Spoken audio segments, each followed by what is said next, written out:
Serving the internet. Can you market like Budweiser for under $2,000? There's a blue ocean of ad space emerging. Podcasts are heating up, so where's yours? And when life gives you lemons, what do you make? A new social media app. It's Monday, April 3rd, 2023. Let's nerd out. Nerds Podcast. The Ad Nerds Podcast delivers ad industry news every weekday. We are the go-to source for people who spend money on advertising. We cover big brands, small businesses, and the latest marketing trends. And since it's hosted by me, Spanky Moskowitz, it's in easy-to-understand plain English, not marketing mumbo-jumbo or ad lingo. If you're in or interested in the world of advertising and want to stay up to date with the latest news, the Ad Nerds Podcast is the perfect place to start. It seems these days we can't get a show done without talking about TikTok. But TikTok has a video right now circulating that has led to a huge rush of people claiming brand name accounts on the photo sharing app Laminate, which has become super popular suddenly in the US. The video showed users how to claim account handles from popular brands, like taking up McDonald's name, Red Bull's name, even members of Congress. Okay, so people are just grabbing those names. It's like a free-for-all back in the web URL squatting days. Remember those? Okay, so now most of these brand handles, they're not real. They're not like official accounts. So they're going to have to figure out the whole check mark thing or verification. They haven't gotten there yet. Lemonade is picking up momentum with creators, but it really remains to be seen how brands are going to tap into its user base. The app right now, as of today, doesn't have any ads. So it's not clear how they're going to monetize it or even how many users Lemonade has globally. Now, Lemonade's rise comes amid concerns the Chinese ownership of TikTok is going to get banned here in the US. So people are looking for an alternate platform to maybe express themselves on. Later in the program, I'm going to do a deep dive on Laminate in case this is the first time you're hearing about it. Ad Nerds Podcast. Budweiser did it again. They released a series of limited edition vinyl beer coasters that double as collectibles. Now, here's the cool thing. These coasters are not just a static item. They feature the music of up-and-coming artists from Brazil's underground music scene. The campaign was created by Wyden Kennedy Sao Paulo. Sorry, I added the N there. It's inspired by that innovative promotional vibe, that underground vibe that MCs have been using for years, using fairly mundane objects to promote their music, right? It could be handkerchiefs, it could be hats, it could be anything. In this case, it's beer coasters. The promotion features 9 different artists and can be listened to using a record player or by scanning the Spotify codes printed on the vinyl coasters.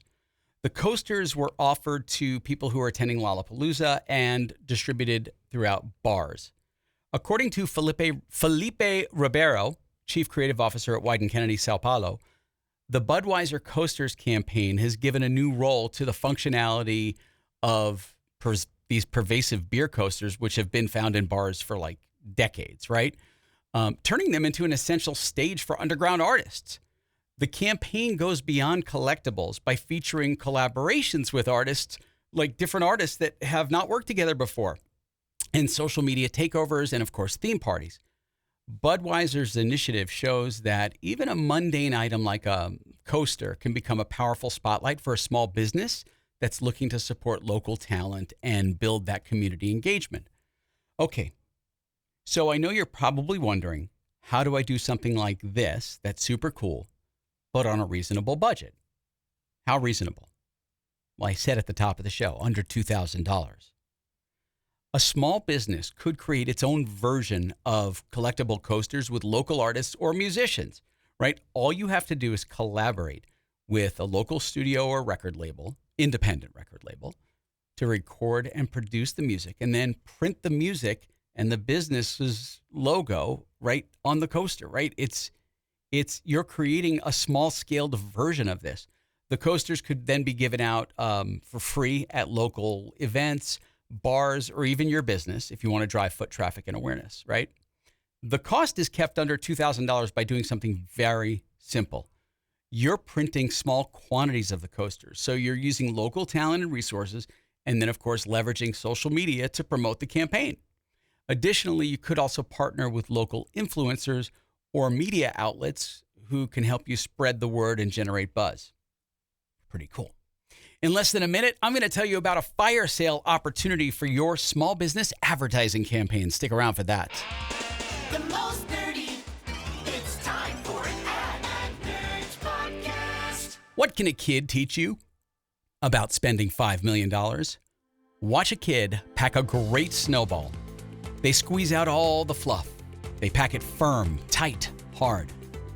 Whether you spend $50 to advertise or $5 million, you should take this lesson to heart.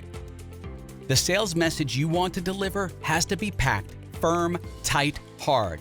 All the fluff squeezed out of it. It can be the difference between a solid campaign that hits hard, sells, and one that can fall apart.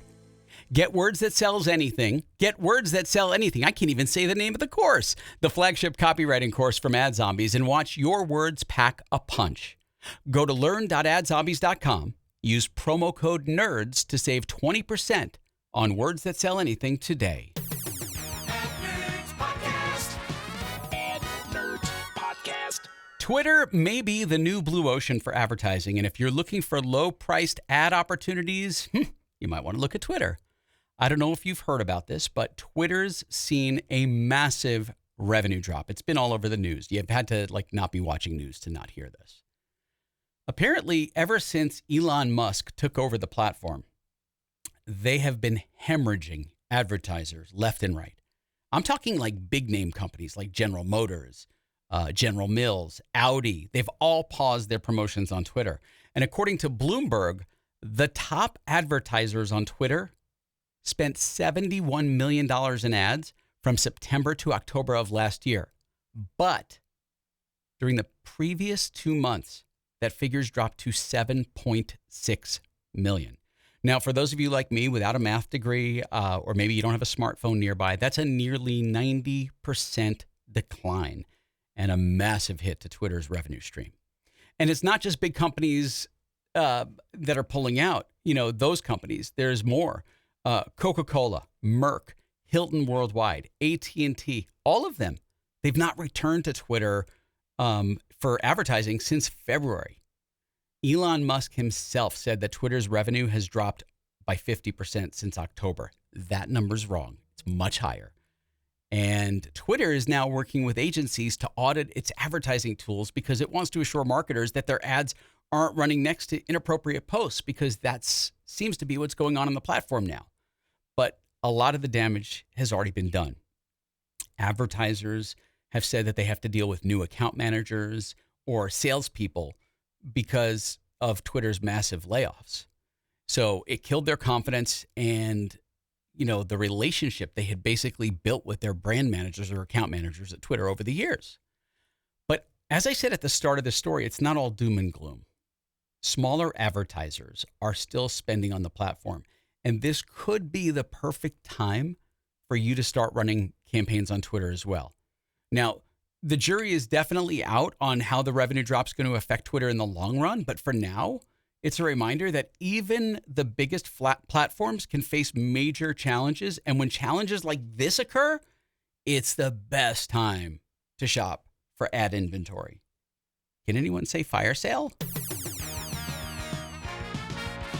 Ad Nerds podcast. Why should your business start a podcast? Because you're missing a huge opportunity to own your audience and take them on a sales journey. As a podcast lover myself and a podcaster, that's what you're listening to right now, I can attest to the growing popularity of podcasts, and I'm definitely not alone. According to a recent survey of nearly 2,000 Americans, young adults between 18 and 34 are tuning into podcasts almost as much as they're watching linear TV. By the way, linear TV is the traditional way people used to watch TV, right? A viewer watches a TV program on a channel at a specific time on a specific day. That's linear. 50% of the people who took this survey in this age group said that they had listened to podcasts in the past week, and 54% of them had watched linear TV. Look at those numbers. They're massive, right? And they're shifting upwards. So it's worth noting, by the way, that AM and FM radio still have a strong grip in this age group.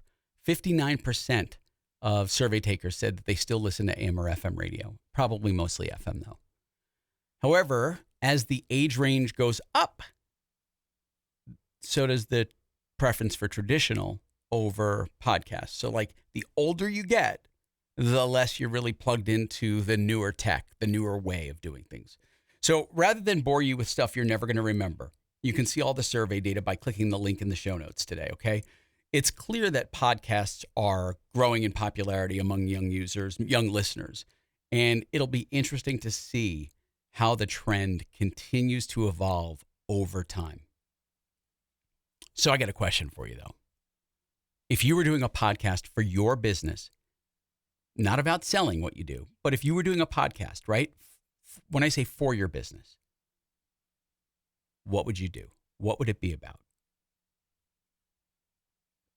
Would you promote shamelessly, or would you create a content map that has value to your listeners? Just saying, you got to think about that. That's what the Ad Nerds podcast is, right? It's my vehicle to build value for people who listen to it. Got to think about that. Plan it out. In less than a minute, we need another social media platform like we need a hole in the head, right? But what if there's a hole in the market? The most nerdy. It's time for an Ad Nerds podcast. Hey, small business owners and marketers, are you tired of lifeless robotic AI copy ruining your sales?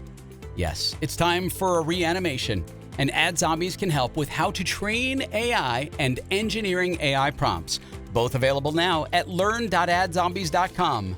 Transform your AI from meh to mind-blowing. Teach AI to speak in your brand's unique voice to speed up creation, drive clicks, customers, and cash. Don't wait. Just like a dog, you can either train AI or curse it for pooping on the ground. The choice is yours. Head to learn.adzombies.com. Use promo code NERDS, and we'll show you how to take AI to the next level. Ad Nerds podcast. Ad Nerds podcast. All right, I'm going to need some water for this one because, lemons. You know what I mean? At the start of the show, I told you about an app called Laminate. Now, if my first story was the first time you ever heard about the app, here's a quick rundown of what it is. By the way, I have Laminate on my phone. I can go grab my phone to show you guys that are watching, or the ones that are listening can just trust me. So Laminate is a lifestyle app centered around photo and video sharing, focused on food, beauty, wellness, and travel. It's like a mix of Instagram and Pinterest, okay? So what's different about Laminate? What sets it apart from other social media platforms? Well, for one, there's no vertical video scrolling. And the content created on the app usually centers around very specific topics. So users can find aesthetically pleasing content on the app for fashion and fashion influencers. They can even tag where they bought the clothes and how much they cost.